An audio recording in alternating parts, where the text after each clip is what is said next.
Support WrestleTalk! Give us a subscribe. Thank you for your support on Patreon, JJ, not the jet plane.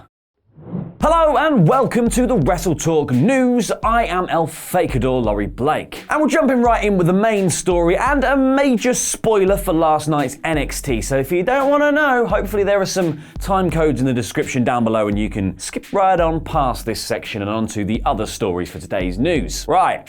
Hopefully, if you're still here, you don't mind things being spoiled because OMFFFFFFG, the twist ending to NXT last night was so good, as was the main event in which Roderick Strong eked out a win over Keith Lee and Dominik Dijakovic by letting them sort of tucker themselves out by continuing their feud mid-match. Post-match, the rest of the Undisputed Era rushed the ring, beat on Lee, and then are interrupted by Tommaso Ciampa and Johnny Gargano, whose brief DIY reunion is interrupted by Finn Balor coming down to the ring. The three then faced off against the Undisputed Era, only for Balor to hit a Pele kick on Johnny from out of nowhere. Yui rushed Ciampa and Balor drop-kicks Gargano into the crowd before giving him an elevated DDT onto the ramp and then does the whole Bullet Club fingers thing that he used to do in New Japan.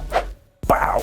There was this moment where people thought he might do the UE hand signal as they were all in the ring doing that, but he went with the guns instead, obviously signaling the strong ties to the Bullet Club and the Prince Devitt character that helped him make his name. Finn's only response to this shocking turn was to tweet, "I'm back," like he's Eric Bischoff or something. But to be honest, last week on the show he did say that my past has become my future, and we all thought he was talking about NXT, but he was actually talking about Japan, wasn't he? Speaking of Japan, some of the lads that Finn used to run around with back in the day are in WWE and clubbing together on the main roster. I am of course talking about the OC, and they weren't staying quiet at this new turn of events either. AJ Styles retweeted WWE's clip of the show's end saying, well, look who comes crawling back, Fergal Devitt. While Carl Anderson went with, "What took you so long, Prince?"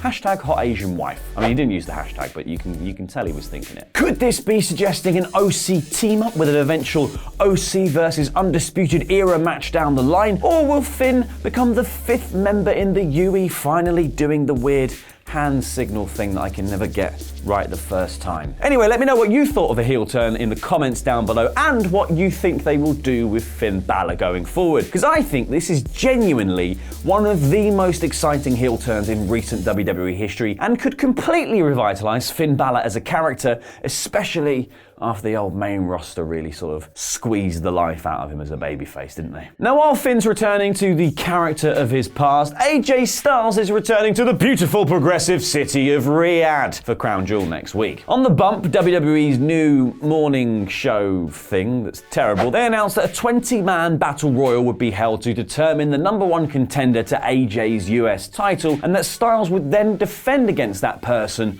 on the show as well. So that's something that you imagine will open up the card, and something for a little bit higher up the card after all of the Hogan and Flair shenanigans, I guess. Because these two matches now also join the already announced Team Hogan versus Team Flair Respect Your Elders 5-on-5, the World Cup Tag Team Turmoil match to determine the best in the World Cup Tag Team Turmoil match, the Falls Count Anywhere Fiend versus Seth Rollins match that cannot be stopped for any reasons, excluding pinfall and submission, I assume, and Braun Strowman versus Tyson Fury, if that is still happening, and Cain Velasquez versus Brock Lesnar for the WWE title. Woo boy, what a just a series of matches, isn't it, really? It's not really a good card. Thankfully, though, this idiosyncratic Saudi prince-pleasing experience should restock WWE's coffers so that this final news item hurts them a little less. Because WWE's stock was down 0.16% yesterday with a low of $65.75 a share. Now, that might not sound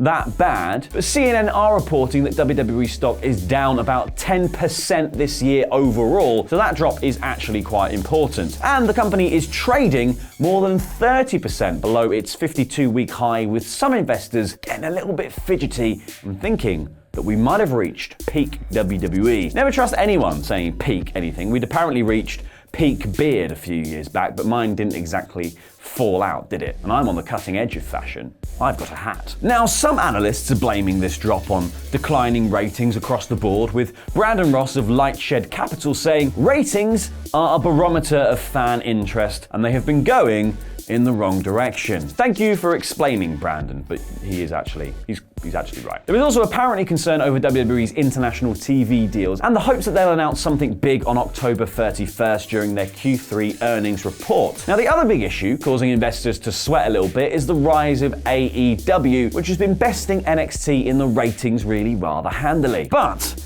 analysts quite rightly reckon WWE can withstand the storm. Loop Capital Markets' Alan Gould said, "In the past, new competitors brought more attention to all of wrestling, and WWE has been able to withstand the competitive threat. So, clearly WWE just need to press Y and hit that reversal of fortunes. Hopefully not in 2K20, because that would be a shonky mess. But most seem to think this is a position that they can bounce back from. It's just kind of interesting that investors and analysts equally think that this has never been a better time for wrestling overall, but the WWE aren't exactly making the most of it right now." If you would like to know what happened on last night's AEW Dynamite, head on over there to see Luke's review that will get you up to speed in about 4 minutes. And give us a subscribe to stay up to date on all of the latest wrestling news. I've been El Fakador, and that was Lucha.